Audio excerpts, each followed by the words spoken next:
wait for a few last people to come on in.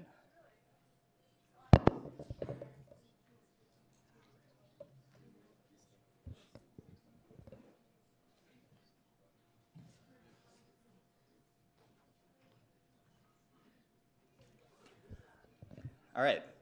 Well, thank you guys for coming on a Sunday. This is actually, well, thank you guys for many of you who traveled from far away places to come to Cambridge for the Genome Engineering 5.0 workshop. This is really exciting for us. It's always a great chance in the year to get together some of not only people who are most eager to learn about CRISPR, but also some of the most really the leading researchers in the field to share with you not only the cutting edge of research, but practically how to do it. So yeah, we hope you're very excited for the program in the next couple of days, as we are. So this weather outside is actually fantastic, and I'm kind of sorry you guys are spending most of the day in the dark auditorium, but please do get out and explore this beautiful time of year in Cambridge. Genome Engineering 5.0, as the name suggests, really came from a series of workshops that we put on to help bring the whole community into to engage with people who are actually doing the work. It's really more of a practical, hands-on workshop. And over the years, what's been challenging to do is interface that practical aspect for people who are just getting started with CRISPR, whether it's just the basics of gene editing or even larger screening approaches, to the cutting edge. Every year, that gap seems to grow bigger and bigger, and we've been tinkering with the format to make sure it fits the overall scope of what we're trying to achieve, which is to get you up and running in your own labs.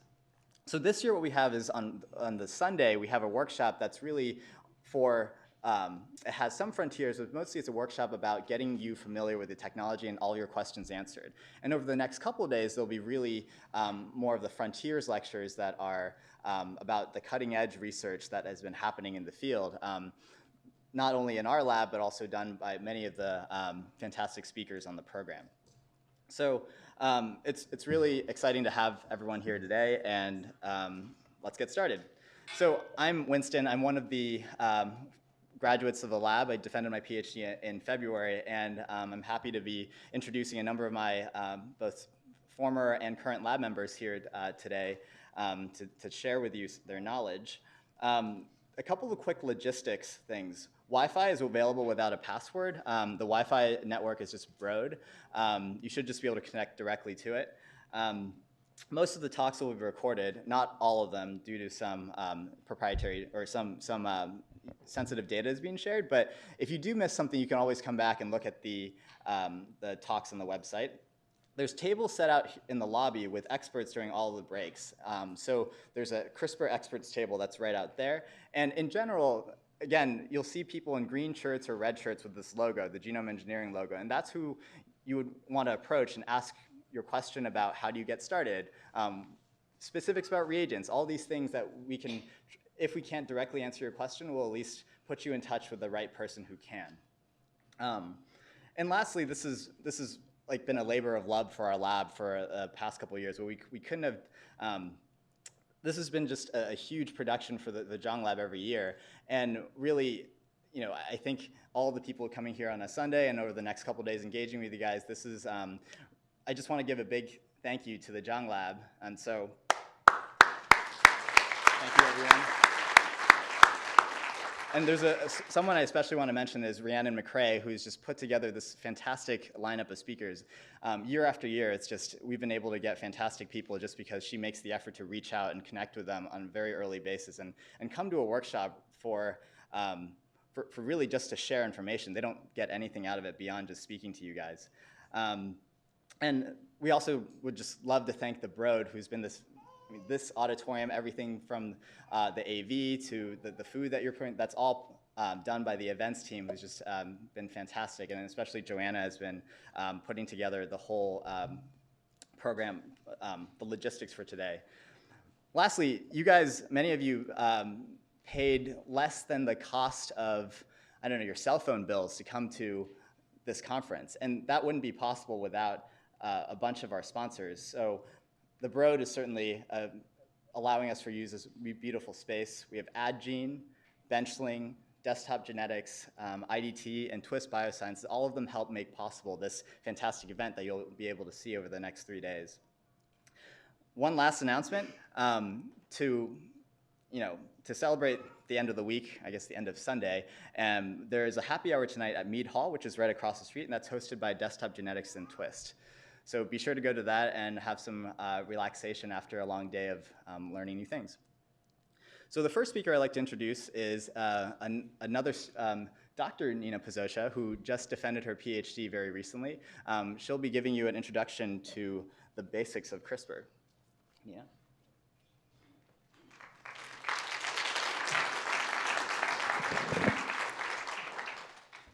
All right, well, good afternoon, everybody. Just before I begin, can everybody hear me? Good in the back? All right, fantastic. So, good afternoon, everybody. My name is Nina Pazosha, and as Winston just said, I just finished my PhD here in the Jivan lab, and I'm really excited to be kicking off Genome Engineering 5.0 with a talk on CRISPR basics. So, the purpose of this talk is targeted to those of you who may be new to working with CRISPR-Cas technologies. But if you've worked with CRISPR before, hopefully this will be a good reminder of some of the basics. So, let's begin. So here's what I plan on covering in this section today. First, I'll give a brief introduction into genome engineering, and then describe CRISPR systems. Next, I will give some examples of available tools for genome engineering, describe guide design, gene editing workflow, along with delivery, and then describe some assays to monitor editing. And then lastly, describe some additional application of some CRISPR-Cas tools, as well as touch a little bit on HDR. So first, an introduction to genome engineering. So genome editing utilizes processes present in mammalian cells to repair double-strand breaks. So the predominant pathway is NHEJ, as shown by this red arrow. It is an error-prone process that often leads to small insertions and deletions, also known as indels. And if this occurs within a protein-coding gene, it can lead to a frame shift mutation and then an early premature stop codon. And so targeting a double-stranded break in a gene is a good way to knock out a gene. Another way to repair double-strand breaks is through HDR, or homology-directed repair, as long as you have a template. If cellular conditions are right and the template is present, a cell may repair the DNA using this precise genome gene editing method. So now that we know that double-strand breaks can lead to gene editing, how can we target a double-strand break to a region of interest? And we do this using programmable DNA nucleases. In years past, as shown here, we've done this using tools such as zinc fingers or talons, and these are functional and very effective. However, they rely on a targeting mechanism that's conferred by modular protein binding domains that are laborious and low throughput to engineer in the lab. The CRISPR-associated Cas proteins have recently been employed for targeting DNA editing because they are easy to use, precise, and specific. Cas proteins use a short guide RNA to target a protein to a specific nucleic acid sequence. So now that I've briefly introduced CRISPR, I'm going to now go into some of the specifics on how this works. CRISPR is an acronym standing for Clustered Regularly Interspaced Short Palindromic Repeats, and it is a naturally occurring bacterial immune system. CRISPR-Cas is composed of two main components, the CRISPR locus and the Cas genes. And the acronym CRISPR describes what the CRISPR locus looks like. It is a repeat sequence interspaced by spacer sequences, which are unique. So you have unique sequences and then these repeat sequences. Also are these Cas genes that are transcribed and then translated into proteins. The CRISPR locus undergoes transcription to produce a long pre-CRRNA with multiple spacer and repeat units. This pre-CRRNA is then processed into individual repeat spacer units. This is the functional unit for targeting. These then associate with Cas proteins and then can target nucleic acids. And as you can see, for example, this green one can target this green bacteriophage nucleic acid.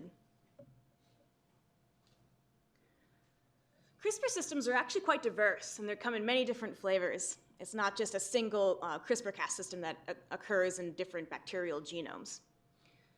And there's quite a lot of nomenclature studies that have been done on them, and they're most broadly characterized into two major classes, Class 1 and Class 2. And the main differences between Class 1 and Class 2 is that Class 1 requires multiple proteins to come together to form a complex to mediate interference, whereas Class 2 relies on a single large effector protein to mediate interference. For simplicity, Class 2 CRISPR systems are used for mammalian genome editing simply because they're simpler and only require one protein and one guide to target nucleic acid. And so from here on out, all of the Cas proteins that will be described are going to be the Class 2 large single effector Cas proteins.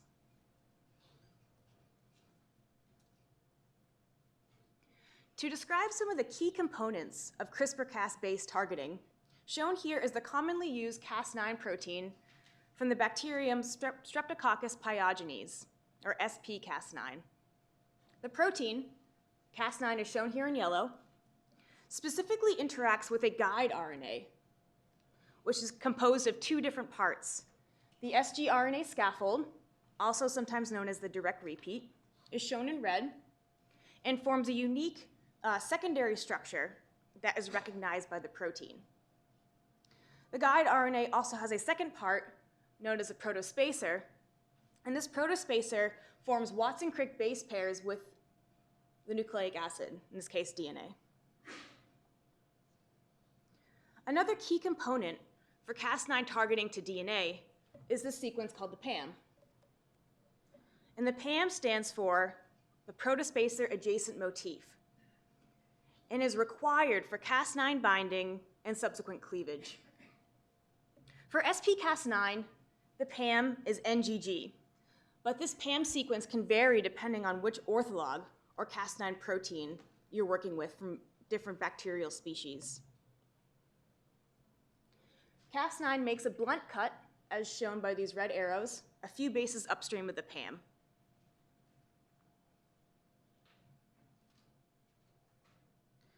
Now, one thing to note is that Cas9 can target either strand of DNA.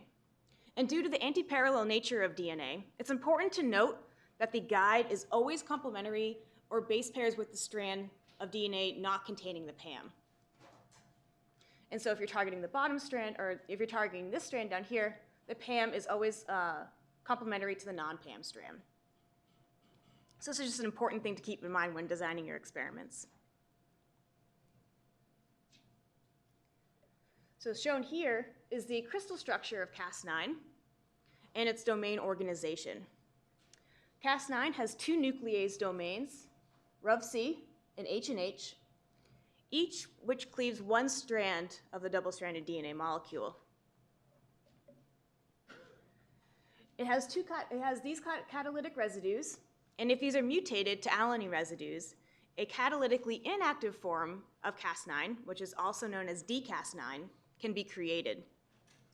dCas9 can be used for programmable DNA binding, can be used as a programmable DNA binding protein, and is used in many binding applications, some of which will be described later. Finally, one other thing I'd like to discuss about Cas9 is its mechanism of binding and cleavage. So shown here is the Cas9 protein with its guide RNA. And the first way that it interacts with the DNA is that it recognizes the PAM, and it binds the PAM sequence. Upon finding a PAM sequence, it then begins to melt the DNA directly upstream of the PAM and forms pairing between the guide and the target. With extensive pairing, you get cleavage of the DNA. However, if you have partial pairing, this results in no cleavage. So one of the important reasons why I like to show this slide is that it gives you some insight into the binding and cleavage mechanism. And this can also give you some ideas on how certain mismatches may be tolerated. And that's key for understanding Cas9 specificity. So Cas9 binds relatively promiscuously throughout the genome, since it first relies on binding at the PAM sequence. And it only cuts when there's really extensive pairing and cleavage. And so this informs that mismatches are not tolerated, or much less tolerated at the PAM sequence, since that's the first sequence that Cas9 and the guide interacts with. It also is less likely to cut if there are mismatches on DNA bases proximal to the PAM. Lastly, if there are multiple bases, mismatches or indels, Cas9 is also less likely to cut. But Cas9 can cut at non-targeted sites if the mismatches occur at the distal ends from the PAM, or if there's a single mismatch or indel. And so again, these are important to keep in mind for specificity, and when choosing a guide, you can see that predicted off-target cleavage occurs at targets that seem to line up with some of these suggestions.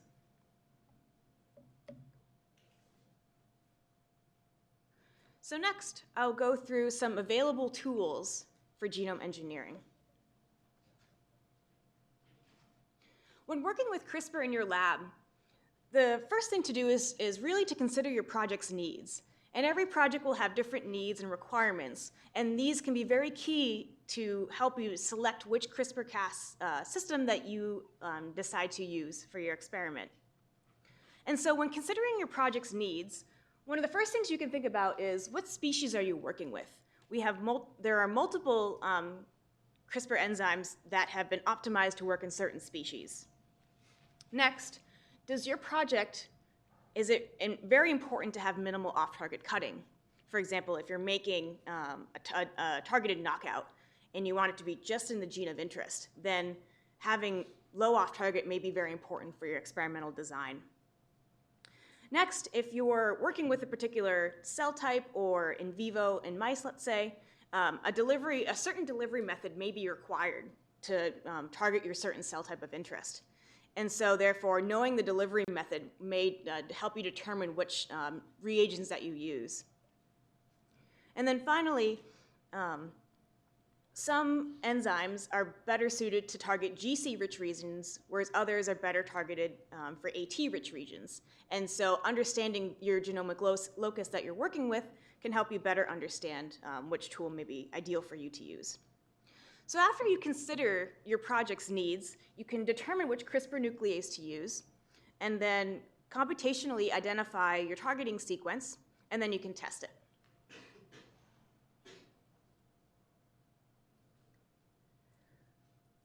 So shown here is a page taken from AdGene, and AdGene is a really great resource, especially for academics, to acquire many different plasmids from many different labs.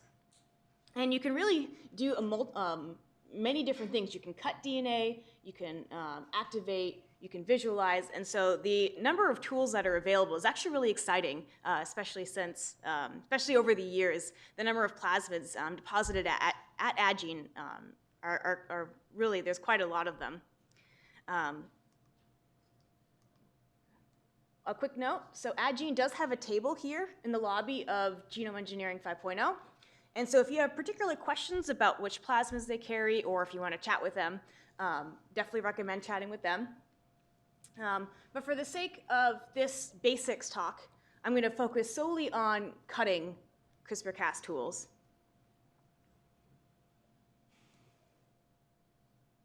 So if you're looking to cut the DNA, even with this one particular application of CRISPR-Cas tools, there are many different options that you can choose from.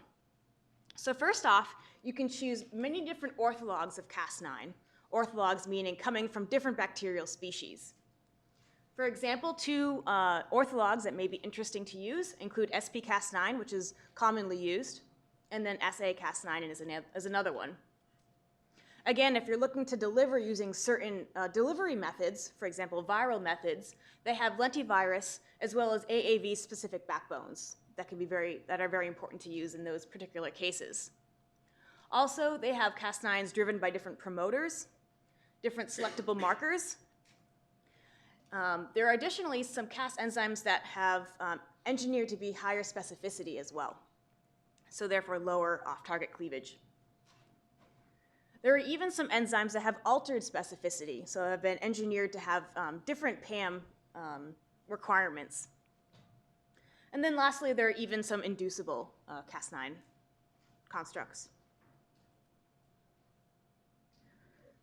So enhanced specificity nucleases are very interesting, and so I'd like to briefly describe a few different methods to have enhanced specificity. The first is by using two Cas9 enzymes. You can either have paired Cas9 nicases, described by Rand et al., and in that, you nick the strand of DNA instead of having a double-strand break. And if you pair two nicks together, it can result in higher specificity. An additional way is by using dCas9s that have a fused FOC1 endonuclease. So this is kind of similar to working with talons, where the Cas9s themselves are catalytically inactive, but the FOC1 nucleases, when they dimerize, are able to cleave the DNA. And therefore, you need to have specific binding in two different sequences. If you're looking to work with a single Cas9 but want enhanced specificity compared to the wild-type Cas9, there are two different versions. There's ESP-Cas9 as well as SP-Cas9-HF1, which have been engineered to have higher specificity. And so those particular Cas9s may be of interest for you to use in the lab.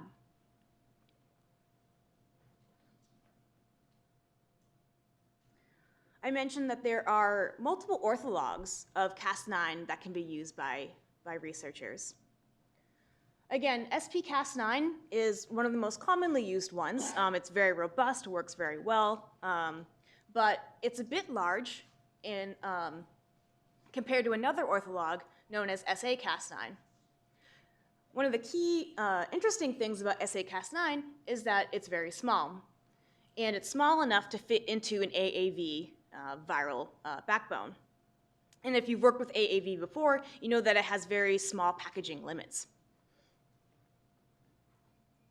Besides SA-Cas9 and SP-Cas9, there are additional orthologs available, including N. meningitidis and S. thermophilus, but they have slightly longer PAM sequences than SP-Cas9, which is a very short PAM sequence, and is very easy to target throughout the genome.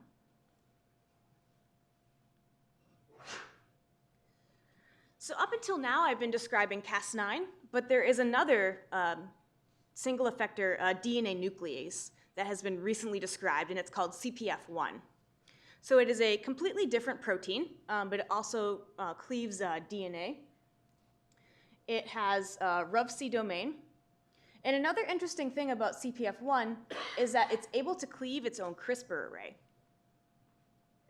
And so before moving on, here is a table describing some of the orthologs and so describing SP-Cas9, SA-Cas9, and CPF1, and some of their differences between them. So again, SP-Cas9 is very consistent, has a nice short PAM. SA-Cas9 has a longer PAM, but it fits into AAV. So this is very key to keep in mind. CPF1 has a T-rich PAM, and it also is able to cleave its own CRISPR array. And so these tools are available, and they're exciting to use. And I'd like to also briefly note that there have been other new proteins that have been discovered. So again, these are single effector Cas enzymes that can cleave nucleic acids, including Cas12b, Cas12c, Cas13a, Cas13b, Cas6, and Cas-Y. If you're interested in some of these new enzymes and what they do, I'm not going to go through them here, but some of these will be discussed in the Frontiers in Genome Editing talk here later today.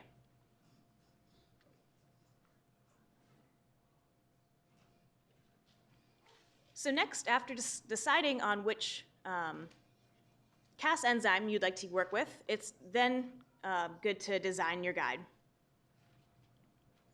And so here are some important considerations when you're designing your guide.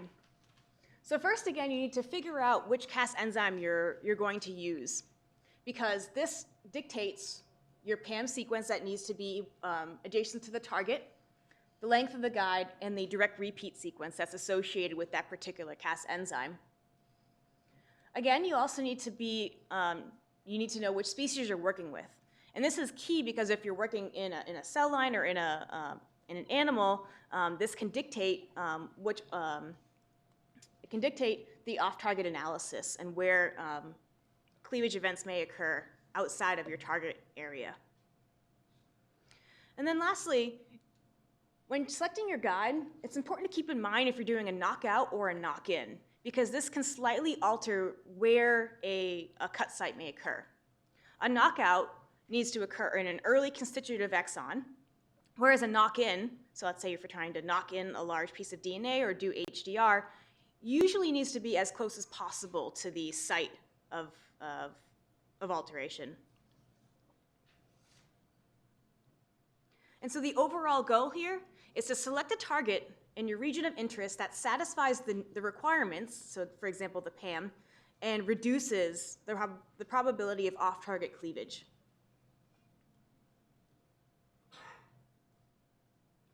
There are many online tools that are available to help you select guides.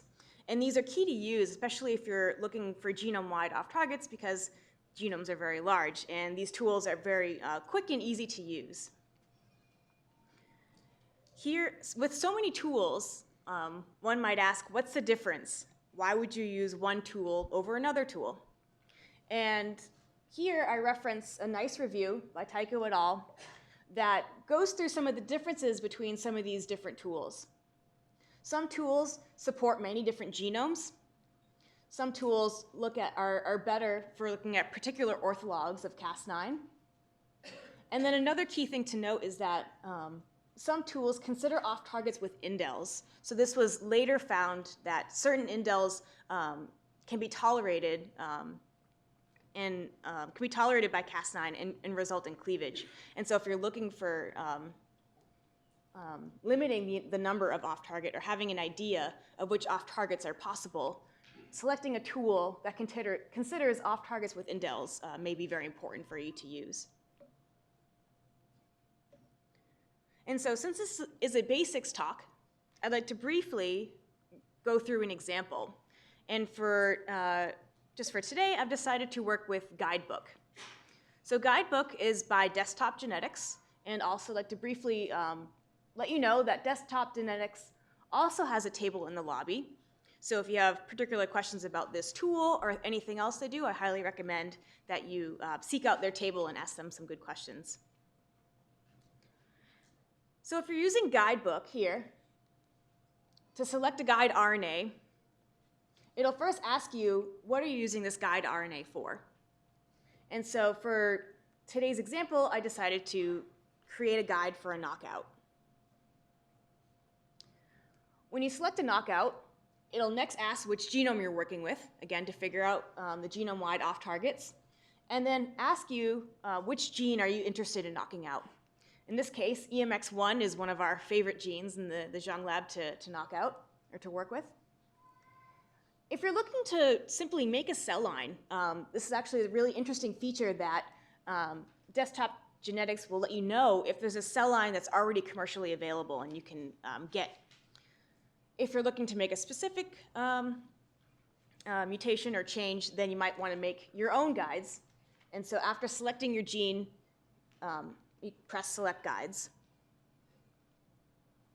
Right, so you select genomic build and then gene of interest.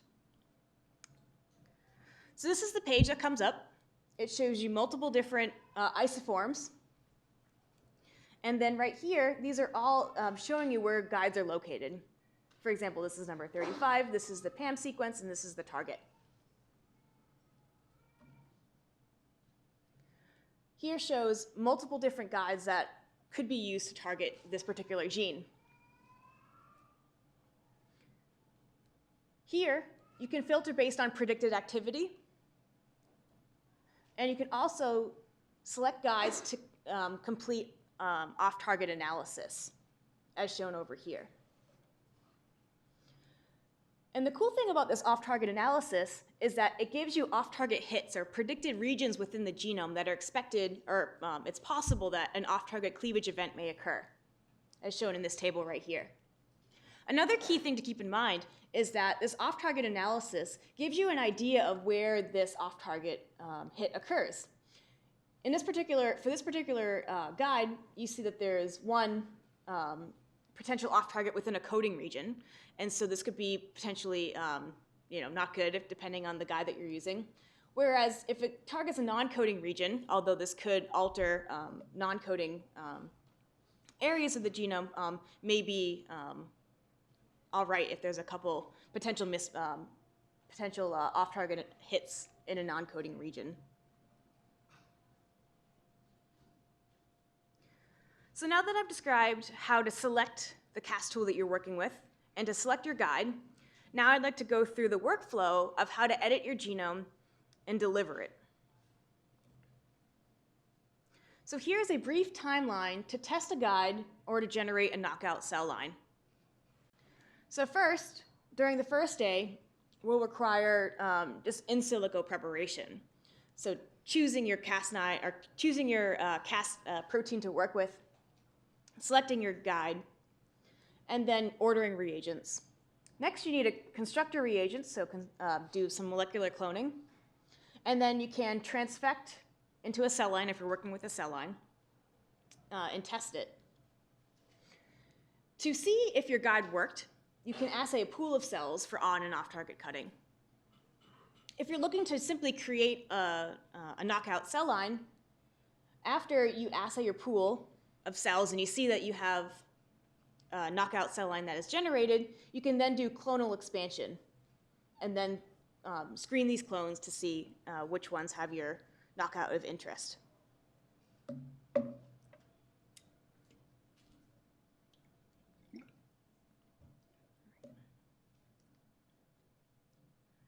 So there are two main ways that you can transfect and test your guides, for example, using Cas9. You can first clone your guide directly into a plasmid that contains a promoter for the guide, often using the U6 promoter, and then also a promoter for Cas9.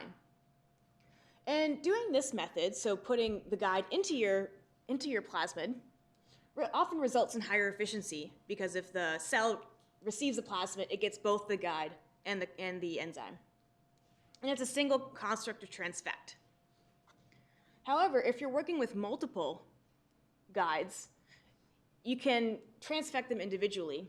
So you can simply create a PCR product that has the promoter as well as your guide RNA, separate from a plasmid that simply has a promoter driving Cas9. Again, this is easier if you're working with multiple guides because all you have to do is create multiple different PCR products, mix it with your plasmid, instead of cloning each one individually in.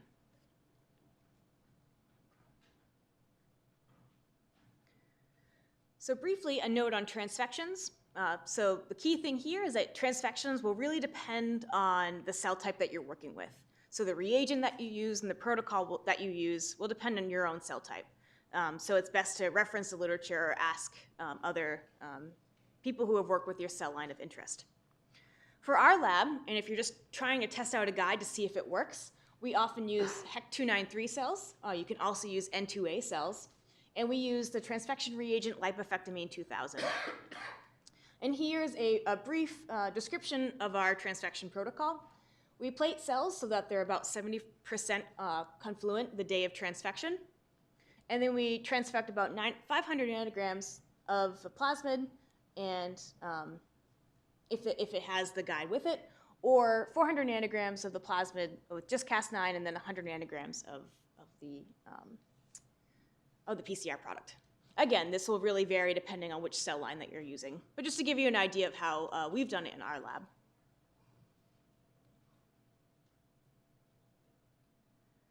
There are many other delivery methods that you can use to deliver your Cas9s to test them or to use them in an experiment.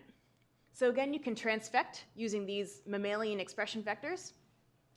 If you're doing lentiviral transduction, you need to have a lenti-based backbone. You can also have other selectable markers. If you're doing AAV transduction, if you want to include the Cas9 and the guide on the same plasmid, it's ideal to work with SA-Cas9 because of a small packaging limit. Also, you can create Cas9 mRNA as well as the guide RNA in RNA form and microinject or electroporate into your cell line of interest. Lastly, some people have used riboprotein complexes, for example, using cationic lipids, and you can work with purified Cas9 and in vitro synthesized guide RNA to deliver. So again, this table is adapted from Adgene. If you're interested in some additional information about delivery, especially therapeutic delivery, this will be briefly discussed today in the Frontiers in Genome Editing talk.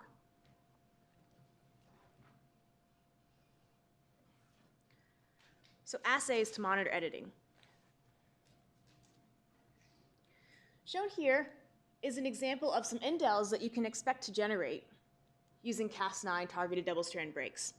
So very frequently, the indels that are created when targeting Cas9 are very small insertions or deletions, as shown here from some sequence clones. Larger insertions or deletions are possible, and they certainly do happen, but normally these small insertions or deletions are the most commonly observed. So there are two main ways that we are able to assay genome editing. And the first is called Surveyor. And Surveyor can be done in virtually any lab that has access to basic molecular biology equipment. And it can be done in a day, so it's pretty simple to use. The only main downfall with Surveyor is that it's low throughput. To do Surveyor, you first need to design primers spanning the target sites.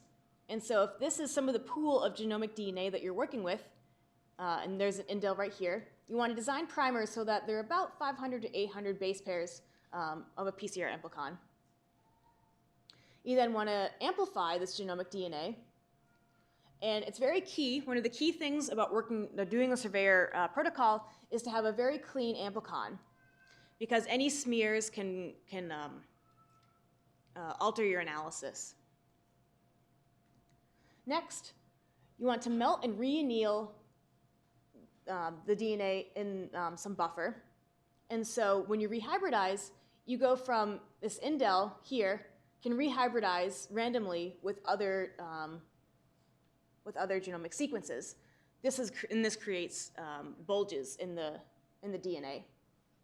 These bulges are recognized by the Surveyor nuclease and cut, as shown here. You then run these fragments on a gel and can quantify using this formula. And here's an example of what the Surveyor assay looks like. So uncut, so if you don't add Surveyor nuclease, you see the single PCR amplicon. And then the cut fragments are shown here. And you can note that in this particular example, 280 and 270 add up to 650. And that's how you do Surveyor. A higher throughput and especially these days recommended method to assay for on-target as well as off-target indels is by using next generation sequencing, or NGS. And to do that, you work through to do NGS, you PCR around your indel, and then you apply barcodes so that you know which region you're testing. You can pool and then sequence. And again, this is a great way to assay on-target and then predicted off-target regions. It also gives you sequence information to show you what the indels look like. If you're looking to really dig deep and figure out every single off-target cleavage event that occurs in your cell type of interest, you can also do these larger unbiased off-target detection methods. There are many different methods that have been described. This is a nice review that kind of describes all of them. These are usually quite laborious, unfortunately, but they're a really great way to get a very unbiased and whole genome-wide view of what cleavage events are occurring in the cell type of interest.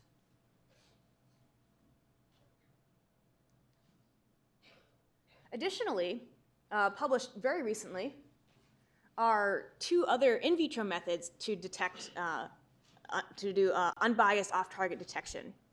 And these are circle-seq as well as site-seq. And so these might be additional methods that one could use to detect for off-target cleavage events within a cell. So lastly, before I end the talk today, I'm going to briefly elaborate on some additional applications of CRISPR-Cas tools, and then give a few anecdotes about doing HDR using CRISPR-Cas. So using HDR is it's a very common thing to do when working with Cas9. You're trying to knock in a particular mutation or a selectable marker, for example. And HDR, again, is a method to use to make precise genomic edits.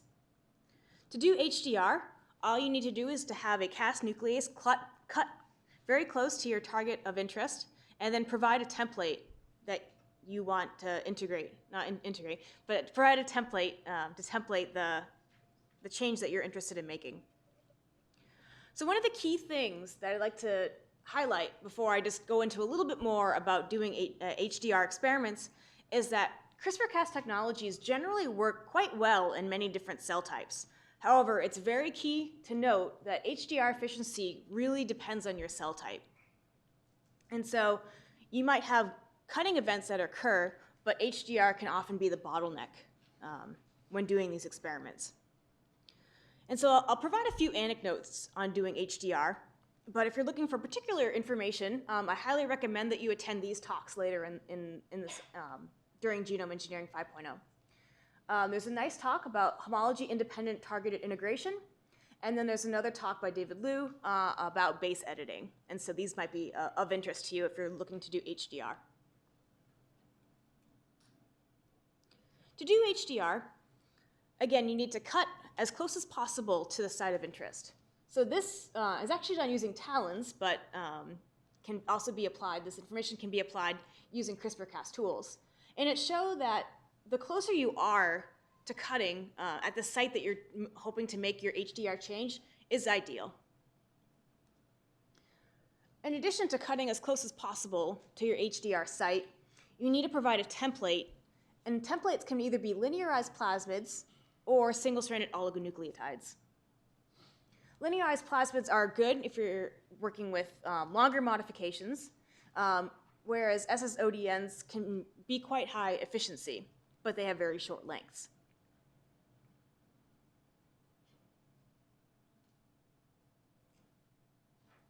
A common question that people have is how long to make the homology arms. And so shown here are a few pieces of information, but ultimately it's good to research the literature and see what others have done. Short homology arms can be done. So some report a minimum of 80 base pairs in mammalian cells, whereas other papers have reported really long homology arms. So again, playing with the size, this is kind of a ballpark of the size of homology arms to work with when doing HDR.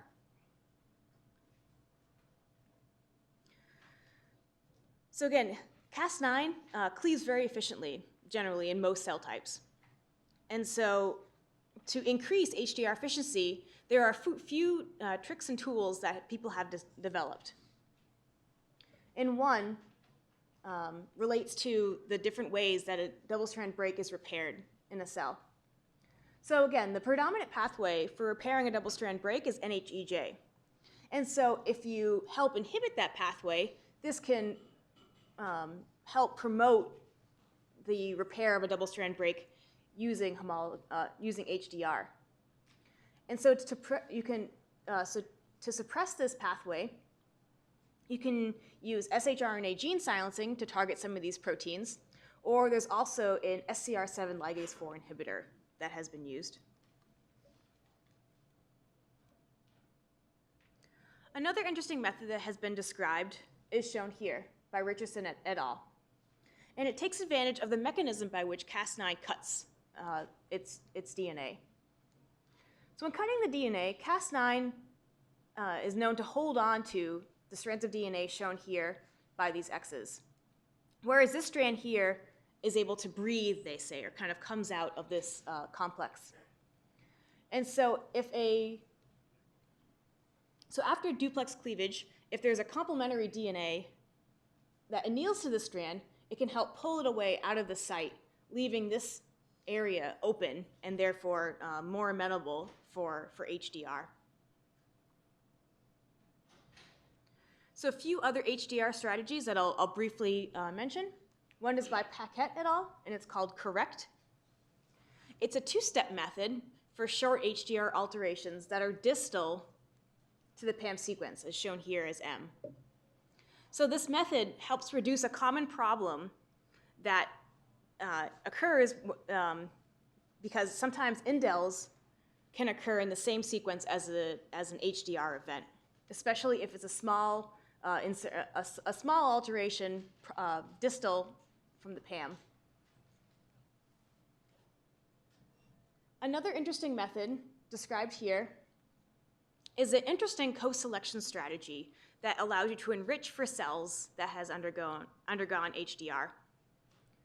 So in this method, you target your gene of interest as well as the gene ATPA1. Since HDR is often cell cycle dependent, if one gene undergoes HDR, it's likely that the other one may undergo HDR as well. And by targeting ATPA1, this generates a dominant gain-of-function allele that is resistant to a drug. And therefore, you can use this to select for cells that have undergone HDR. Besides using CRISPR-Cas tools to cut to create indels or to knock out a gene or to do HDR, CRISPR-Cas tools can be used in many other ways. For example, a very common way, or a very common thing to do with CRISPR-Cas tools is to use it as a screening approach. So the next talk is actually going to be on screening, so I will not elaborate further on that.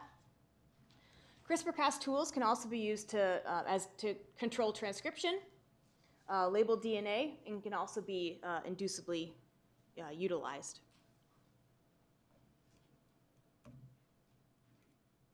So with that, we hope that CRISPR-Cas tools can be used for many different things, as shown in this nice schematic here. And yeah, so that's the end of my talk. This is the Feng Zhang lab. And with that, are there any questions?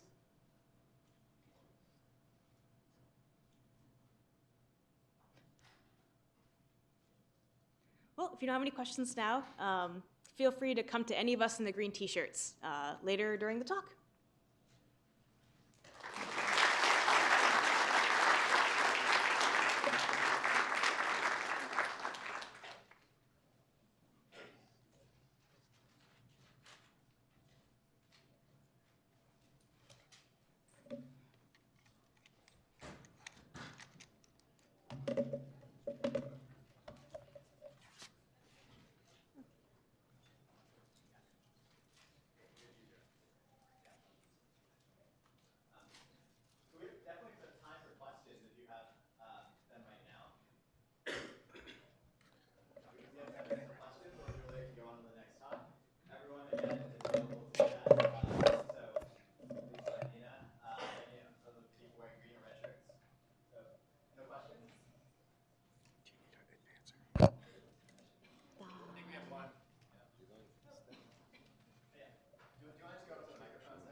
Thanks for the talk. It was very informative. And you were showing the ways how to screen for the indels happening or for the editing happening.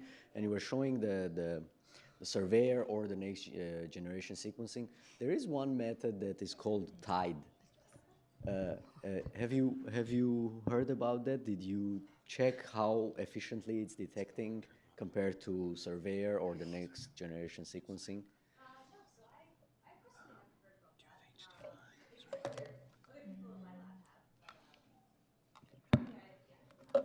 Okay, we can discuss later. Yeah, thanks.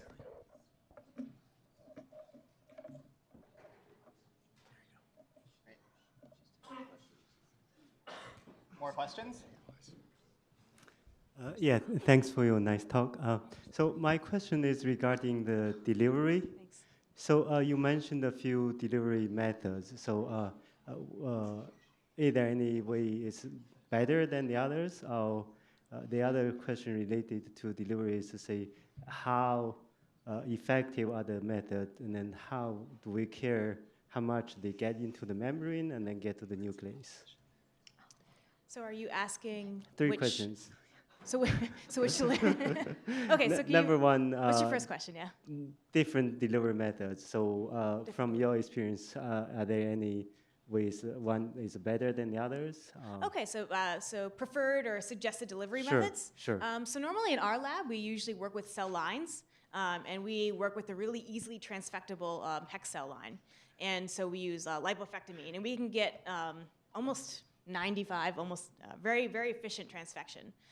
So again, it'll really depend on which cell line you're working with. But if you're looking for a very easy-to-use cell line to simply just test to see if your guide works, hex cells are good to use. Although ideally, you want to do it in the cell type that you're interested in working with. If you're going to go in vivo, you also want to try to match a cell line that's similar in vitro than the cell line that you're going to work with in vivo. So it really just depends on your application. Okay, thank you. The number two question is, say, how you monitor the efficiency, for example, into the cell membrane and then further into the nucleus. So how do we monitor? Or do we care how much get into the nucleus? So if you have the agent deliver into the membrane, right? Mm-hmm. What really function is they get into the nucleus? Is that right? So are you asking, how do you monitor the efficiency of cleavage? Yeah. So if you're able to deliver the Cas9 plasmid into the cells, how do you then monitor to see how efficient Cas9 cleaves? Sure, yes. Oh, okay, yeah. And so when doing that, we always recommend that you do a GFP control to see what your general transfection efficiency is. Okay. So let's say your transfection efficiency is 90%, so you get really good transfection. That can give you an idea of how many cells receive the plasmid of interest. And so if you're getting about 90% transfection, if you do your assays and you find that cutting efficiency is at 50%, that can kind of give you an idea that about half of your cells are cutting very nicely. But it usually is quite efficient. So. Oh, okay, so the last one might sound kind of lame and stupid. We need to make sure they into the cell membrane and then go into the nucleus, right? Mm-hmm. Okay. So is there any way we monitor how much into the amount? So X amount go into the cell membrane, how much go into the nucleus? Is that important? Oh, so that's a good question. So if you get the plasmid past the cell membrane into the cell, how do you know if it gets into the nucleus? Yes, that's right. Yeah, so that's a good question. So most of these plasmids that have Cas9 have protein little tags on them called NLS sequences, so nuclear localization sequences. And so they're engineered to enter the nucleus after the DNA gets into the cytoplasm, so that when the protein is translated, the NLS tag will recruit other proteins to bring it into the nucleus so that it can be active in the nucleus.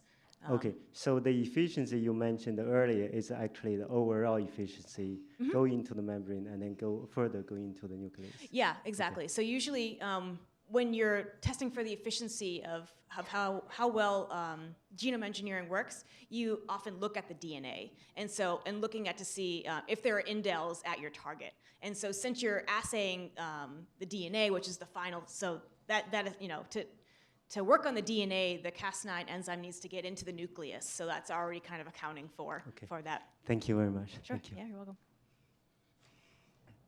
We do have time for a few more questions, but if right now you want to discuss in detail things with one of the experts, we have two opportunities for that, or really multiple, but the two formal ones are either at the question and answer during each break. There's a desk out there.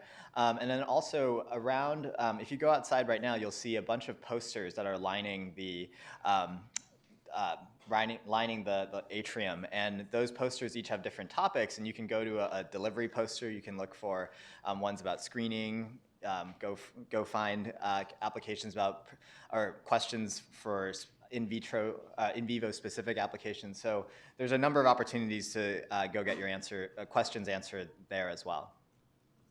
So if there's no more questions for now, let's give Nina another big round of applause.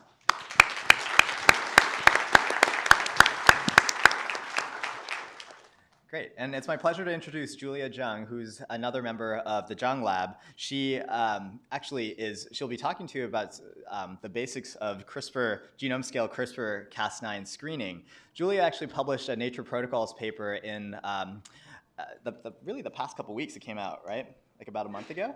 Yeah. Yeah, so she has the up-to-date, freshest knowledge, and she's going to be sharing that with you right now. Thanks, Julia. Thank you. Good afternoon, everyone. So my name is Julia, and today I will be continuing our workshop with a more focused session on genome-scale CRISPR-Cas9 screening. So forward genetic screens are very powerful tools for mapping specific genetic perturbations to a phenotype of interest. Traditionally, this was done by chemically mutagenizing flies, producing many different mutations in different genes, and then selecting the flies with the interesting phenotypes, such as white eyes or wingless, and then going back and figuring out which genes had mutations that produced that particular phenotype. Even though this contributed to a lot of our developmental genetic knowledge, it was not very high throughput. And more recently, with the development of shRNA screening, we were able to more scale it up to the genome scale level. shRNA knockdowns have been used to exploit the endogenous RNAi machinery to knock down base pair complementary mRNAs. And because it is easy to sequence the shRNAs and map them back to the genes that were knocked down, shRNAs have been developed for genome scale screening and used to study a variety of biological processes. However, shRNA screens have been hampered by the fact that many shRNAs have high off-target activity and low efficacy. Recently, the CRISPR-Cas9 system has been developed for gene knockout. As Nina mentioned earlier, the Cas9 system, when guided to a specific gene of interest, can produce a double-stranded break that is most likely repaired by NHEJ, which is very error-prone and creates an indel that then leads to a premature stop codon, which will deplete the target mRNA through nonsense-mediated decay and as well as deplete the functional protein. Cas9 has also been used as a catalytically inactive enzyme that can activate transcription. In our lab, we've developed a Cas9 activator that involves combining 3 different activation domains using the MS2 hairpins on the sgRNAs to then transcriptionally upregulate target genes. Cas9 has also been used for gene knockdown by fusion with the CRAB inhibition domain. And today I will be focusing mostly on CRISPR-Cas9 knockout and activation screening. Because CRISPR-Cas9 has much lower off-target activity than shRNAs, it has been used for a very wide range of screening applications, from drug and toxin resistance to gene essentiality, as well as more recently used for studying non-coding elements. And CRISPR-Cas9 screening can be used to study any biological process with a screenable phenotype. So what do I mean by screenable phenotype? There are 3 different types of screening selections: positive selection, naive selection, and marker gene selection. So hypothetically, if a guide RNA and marked in blue produces a screening phenotype that we want, in a positive selection screen, the blue guide RNAs provide a proliferative advantage to the cells. So at the end of the screen, the cells with the blue guide RNA have grown faster than the rest of the cells. And after deep sequencing, we will see that the blue guide RNAs have been enriched. The negative selection screens are the direct opposite of that. So cells with the blue guide RNA die off more quickly than the rest of the cells, and at the end of the screen, the blue guide RNA cells will be depleted from the screen. Marker gene selection screens are a lot more versatile in that if we have a cell line that has a GFP reporter for a marker gene of interest, and in our screening selection, we want to enrich for the any guide RNAs that can produce a certain gene expression signature. We can use FACS sorting to select out the guides that produce that green marker, either using an endogenous reporter or antibody selection. So today I will be giving a very general overview of how to perform a CRISPR-Cas9 knockout and activation screening. The fine details are in our recently published Nature Protocols paper. So today I will be focusing on the most important points to consider when screening. So starting with library construction, we have provided several different libraries on AdGene.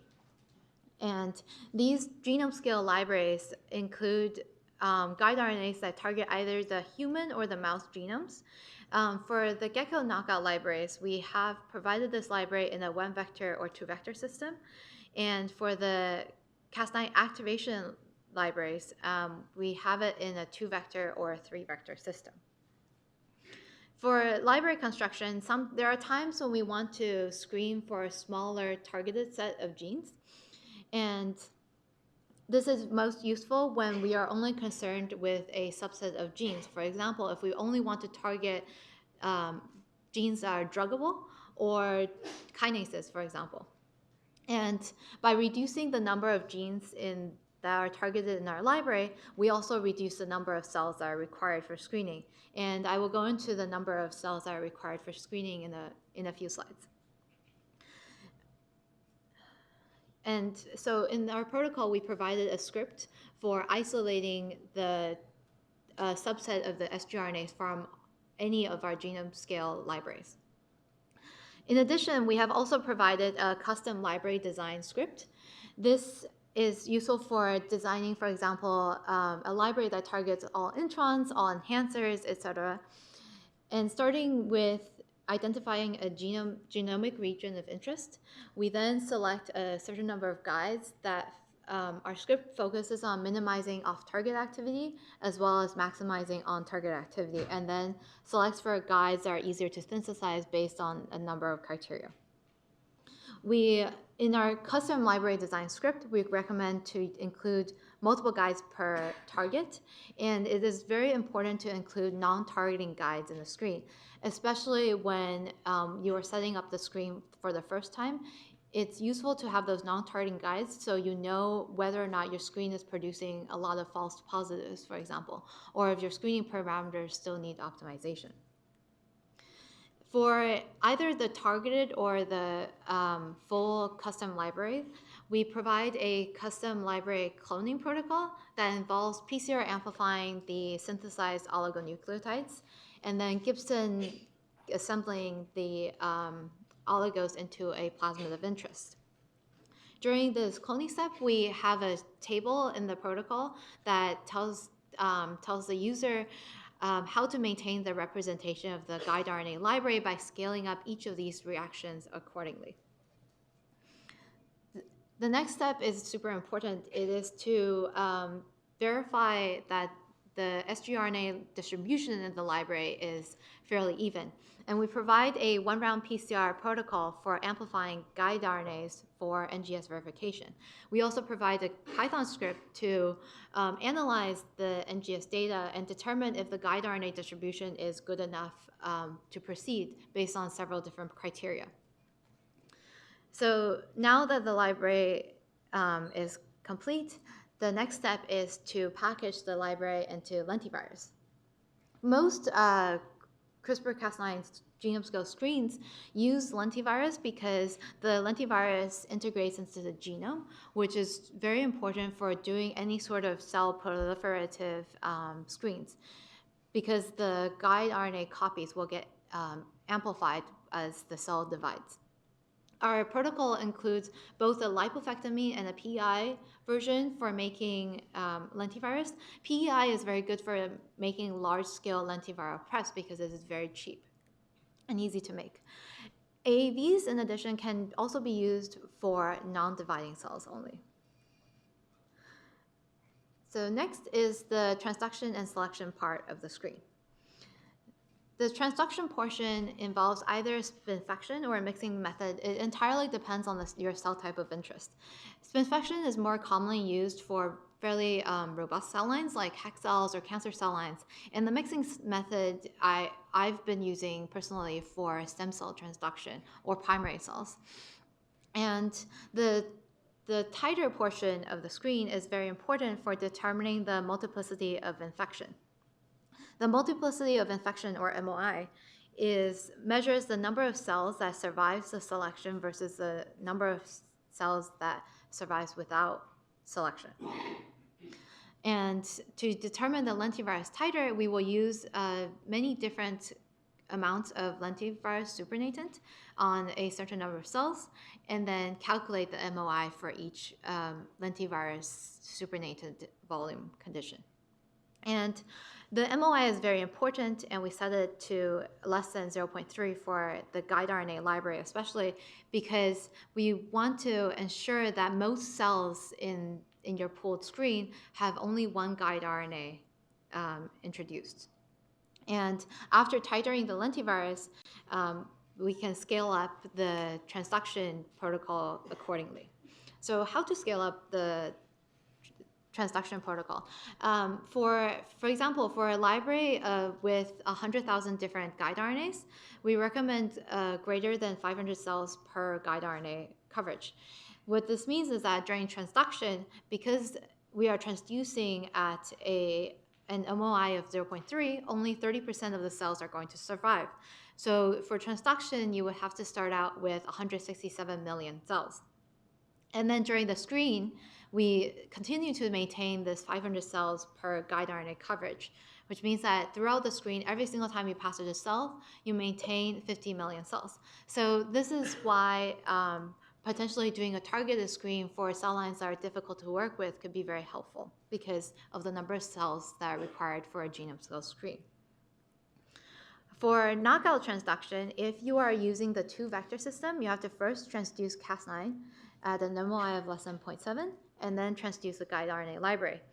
Then we recommend starting the screening selection 7 days after the library transduction because that is when the indel percentage saturates. And again, throughout the screen, maintain representation at over 500 cells per guide. And during screening, we recommend doing at least 2 bioreps and up to 4 bioreps for each screen, because at the end of the screen, we want to select candidate genes, and because the screen is a very noisy process, we will select candidate genes based on which genes were overlapping the multiple bioreps. So for transduction, if you're doing 4 bioreps and 100,000 guide RNAs per library, then you would have to start out with 167 million cells times 4. So it's a lot of cells. And then similarly for transcriptional activation, we first transduce the activator component, then the library. And for activation, we can start the screen 4 days after library transduction because the transcriptional activation is a lot quicker than indel saturation. Okay, so during the screening selection, there are several considerations. We want to choose screening parameters that maximize the difference between experimental and control conditions. For drug screening, this means picking the drug concentration at the IC50 value of the drug. And a lot of the times for a new screen, it's very helpful to set up the screen using a positive control from literature to determine the screening parameters, because the screen is a lot of work and it can be a lot of work to try to optimize during each round of screening. And again, during screening, please maintain a coverage of over 500 cells per guide throughout. And if it's the first time that you're screening, it can be very helpful to collect multiple time points throughout the screen. Because, again, screening is a lot of work. So if at the end of the screen, you realize that you probably should have looked at an earlier time point or a later time point. You can come back to the cell pellet that you've collected and then harvest the genomic DNA from that. And throughout screening, it is very important to remain consistent. So no matter which protocol you choose to use, keep using that same protocol throughout the screen, especially between bioreps.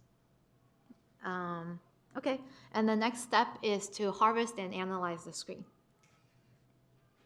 For screening analysis, in our lab, we have been using the rigor analysis tool, but there are many different screening analysis tools out there. The most common of which is also MAGIC, is very commonly used. And so I would also recommend using MAGIC, but rigor is the one that we've been using for our lab. Both of these screening analysis tools are very similar. First, you normalize the experimental condition guide counts to the control condition. So you have a set of guides that have been enriched or depleted, and you rank them based on their enrichment or depletion depending on which type of screen you're doing. And then for each gene, rigor will determine the statistical significance of having a certain guide ranking and then rank the genes, candidate genes accordingly. So at the end of the analysis, you will get a candidate list of genes. Then, based on these candidate lists of genes, we will take the average or overlap of the top genes from each biorep. Because the screen itself is a very noisy process. So if we see a gene that has been enriched across multiple bioreps, that gene is most likely a real hit. Finally, the last step of screening is the validation. Validation is just as important as the screen because the screening analysis produces a ranked list of genes. So we want to determine whether or not each gene is actually important for your phenotype of interest. During validation, we repeat the first step of the screen, basically, except this time, instead of using a pooled guide RNA library, we will produce each guide RNA that target the candidate genes individually. We have provided a protocol for cloning each guide RNA, packaging them into lentivirus, and then the same transduction and selection protocols apply for validation. For validation of knockout, first we extract genomic DNA from the validation cell lines. Then we provide a 2-round PCR protocol for amplifying the target site with Illumina adapters. In our validation for knockout, because there are so many different guide targets that we want to amplify, we recommend the 2-round PCR because this is more versatile and allows you to combine different barcodes with different initial first PCR primers. Then, after transducing the cell lines of interest with the guides, you want to verify that the guide RNA produces the screening phenotype that you were interested in, and as well as verify the indel. And for indel analysis, we provide a script that has several different options for calculating what the indel percentage is for the target gene. And of course, just because a guide RNA generates an indel at the gene of interest does not mean that the protein is actually knocked down. So we will always recommend performing a Western blot to make sure that the protein is knocked out. Okay, and then for validation of transcriptional activation, we have provided a homebrew protocol for rapid extraction of RNA followed by reverse transcription. This protocol is very similar and a much cheaper version of the commercial cells to CT protocol. It involves maybe roughly 15 minutes of prep work, and then the actual cell lysis and RNA harvest takes 8 minutes to get to the reverse transcription. So when you're doing a full 96-well plate for qPCR is a very quick protocol to use, and I would definitely recommend it if you're doing large-scale qPCR. And then after RT, we recommend using Tachman qPCR. The Tachman qPCR is different from the Cyber qPCR in that Cyber qPCR relies on 2 primers, whereas the Tachman qPCR has 2 primers and a probe, so it has additional specificity for on-target. And similar to the knockout validation, We recommend verifying the screening phenotype, determining whether or not the guide RNA actually activated the target gene of interest, as well as performing a Western blot to see whether or not the protein was upregulated. So in summary, the most important screening considerations are first to maintain coverage throughout the screen. We recommend 500 cells, more than 500 cells per guide RNA in the library. And this applies to the initial cloning phase of the screen, as well as down to the genomic harvest and PCR for NGS analysis of the screen. Throughout the screen, it's very important to include controls. These controls include non-targeting guide RNAs in the library to make sure that to determine how much noise there is in your screen. And it's also very important to include a condition without the screening selection pressure. And because we will normalize the experimental condition to the control condition where we're determining guide RNA enrichment. And finally, it is also important to include in your screen genes that are known to affect the phenotype as positive controls to determine if your screening parameters are appropriate for the screen.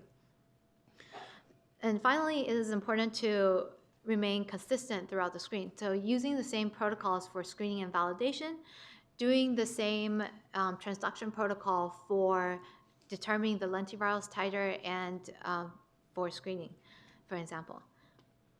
And finally, I'd like to thank all the people who helped me with writing up this protocol, especially Silvana Koloman, who co-led the Nature Protocols paper.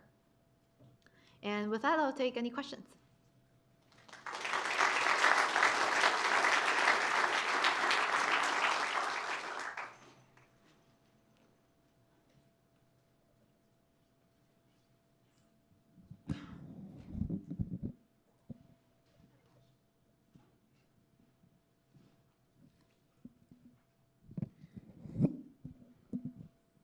I have a question.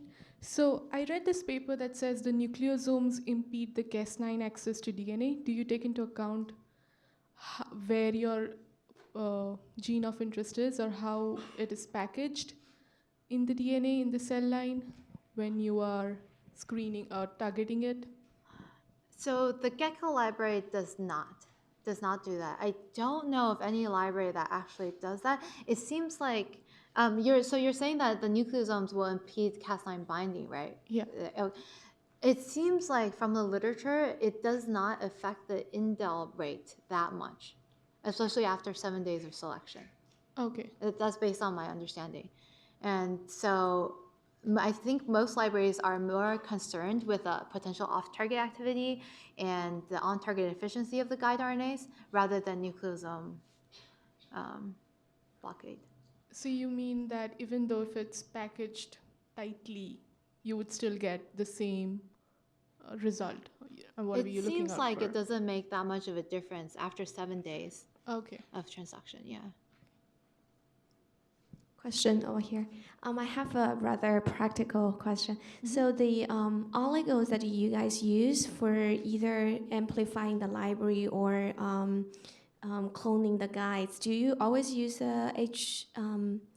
PLC purified or it's desalt? Because there's no need. No, there's no need. I just use regular primers that I order from IDT. Okay, and then the other question is, do you always add, for guides that doesn't start with a G, do you guys always add a G at the front to increase the product efficiency? No, we do not do that. For the SAM library, there is actually no G in front of the guide. So that's something to take into account when you're analyzing the screen, is that none of the SAM guides in the library have a G appended. And we found while using SAM to screen for melanoma drug resistance that it doesn't seem to affect the efficacy of the guide for SAM.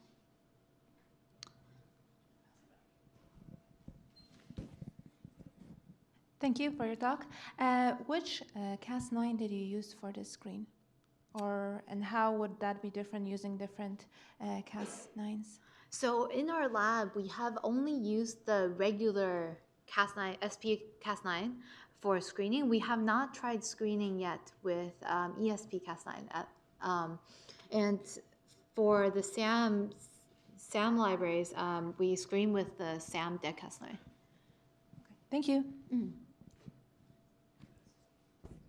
Hi, I was just wondering, you mentioned you should have a positive control for your screen. So if you don't have one, let's say you're looking for a receptor that isn't, you don't know that if there's another secondary receptor. In that case, do you see in your screens that haven't worked certain like guide RNAs that sort of appear on top of your list that are not specific for your phenotype? Do you see anything like that? I have not seen anything like that yet. So you never got a screen that didn't work? So,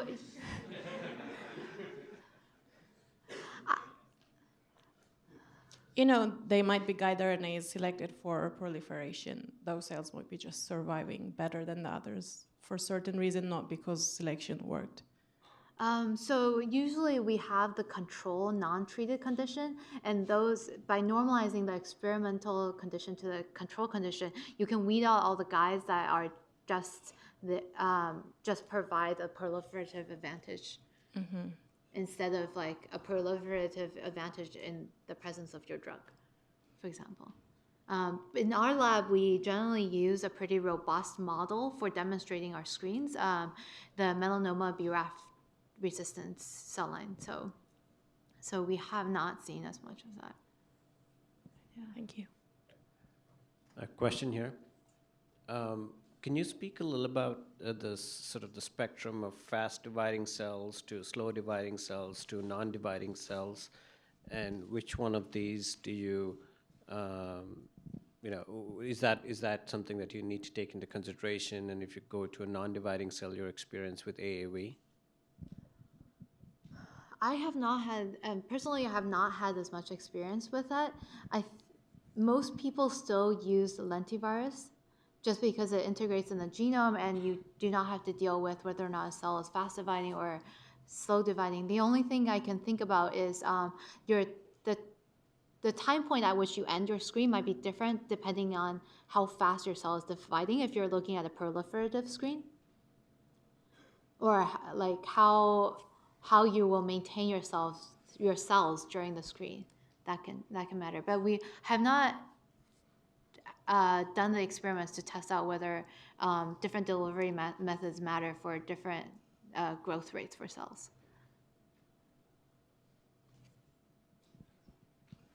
Regarding about the geek core here, your library. So there is the one vector system and two vector system.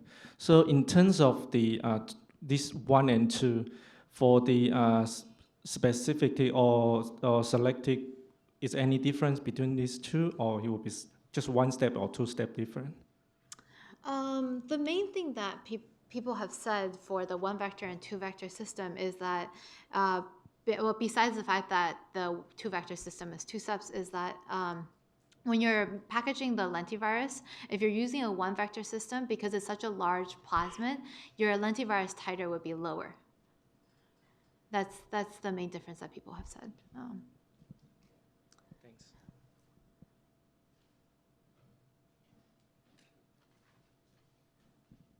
Okay, well, Yeah. Regarding the DNA, the last step you do DNA extraction for genomic sequencing, how much coverage do you suggest for the cells? How much coverage for the library coverage? Like you suggest 500 coverage for maintenance. For how much coverage for the DNA extraction? For the DNA extraction, we also recommend 500 cells per guide. Oh, that's and we have provided a large-scale genomic purification prep for purifying purifying genomic DNA from millions of cells, as well as PCR purifying from that scale. Okay. Yeah. Thanks.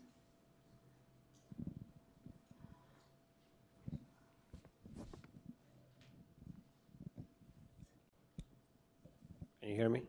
Mm-hmm. Sorry, just a little more, one more question about the weeding out some of the things that you would expect or just purely due to proliferative stuff. Do you have a list of them? And B, do you have any plans to just take those out from the library because they're going to come up in every screen of a dividing cell?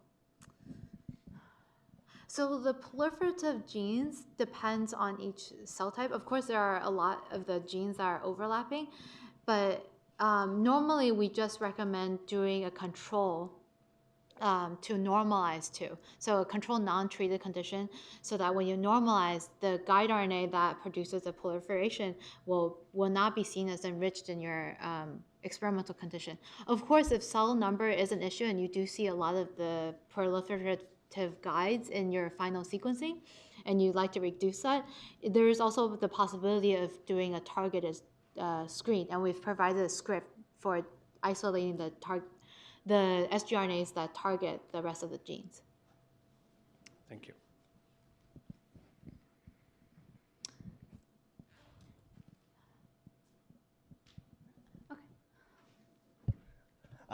Let's thank Julie again for her great talk and answering questions.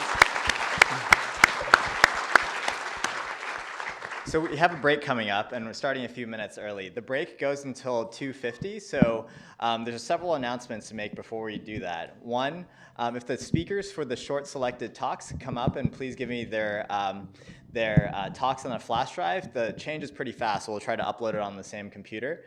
Two, for those of you joining us at home on the live stream, if you guys have, this doesn't make sense because how do they? But if you have, I know some people have other lab mates or colleagues who are trying to watch a live stream. I heard from a couple people that they're having issues. The link was resent out to everyone, and I also made an announcement on the CRISPR Google group. So if you were contacted by someone looking for it, you can direct them to those. So I'll just repeat that in case there's someone else joining on via the microphone. There's a link that was sent out. If you have colleagues who can't access the live stream, there's a link that was sent out on the CRISPR Google groups. It's also a great place for you to get, there's a huge repository of answers to many, many different questions, so you can just search that. Then the third announcement is that, there's actually four announcements. There's a third announcement. There's a genome engineering experts table there for you to get more of your questions answered and engage with all of our labs and helpers. And the fourth thing is, if you'd like to come to the Mead Hall happy hour tonight, please sign up at the desktop genetics table. Thanks, and see you at 2:50.